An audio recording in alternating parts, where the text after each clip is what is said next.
This is the story of Micaiah the Prophet from Spread the Word Lesser Known Characters. There once was a king called Ahab. Some say he was a fool. Some say he was reckless, breaking all the rules. "Let's go to war," he said, quite out of the blue. "I need a little project, something for me to do." His friend Jehoshaphat spoke. Now he was a wise old chap. Seek the Lord God first to avoid any mishap. The king had a band of officials who'd given themselves cool titles. Most call themselves prophet, but they lacked the proper credentials. He asked them, "What should I do?" "Fight," they all said with a cheer. But Jehoshaphat thought they were saying whatever the king liked to hear.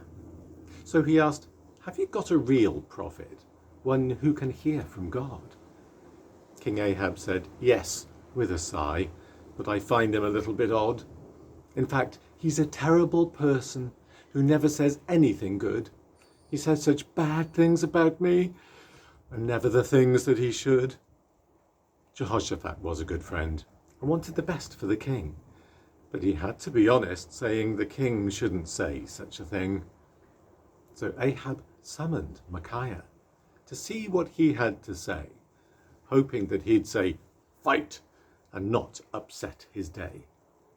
But before Micaiah arrived, they warned him to copy the rest. "Everybody else says fight, so say it if you know what is best." Micaiah was brought before Ahab. The king asked him, "Should I fight?" Micaiah sarcastically said, "Yeah, you'll probably be all right." The king was angry at once. "Tell me the truth, don't lie or don't joke." Micaiah had nothing to lose, so he opened his mouth and spoke. "I saw Israel all scattered on hills, like sheep with no shepherd. Let each man go home in peace. From their master they have been severed." King Ahab turned to his friend. "Do you see what I mean when I said he never says anything good and only tells me the bad?" Micaiah didn't stop there. He continued to prophesy.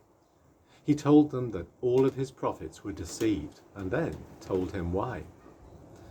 "They're all controlled by a spirit of deception sent by God, for he has decreed disaster for you and your dodgy old squad." Then Zedekiah struck him on the face, taking offense at his word. You see, when deceivers are caught in a lie, they tend to lash out hard. Then Ahab said, "Lock up Micaiah. Put him there till I come back." Micaiah said, "Well, if he returns, then you can call me a quack." So off they all went into battle. Jehoshaphat went along too, but the king dressed him up in his robes, disguising himself from view. He put his own friend in danger, just to save his own skin. But the plan backfired badly, and an arrow sought out him. Jehoshaphat got back safely, although it was a close shave. But Ahab died shortly after. His life could not be saved. All that was prophesied happened, and Micaiah was right all along. But Ahab refused to accept it and went where all bad guys belong. The end.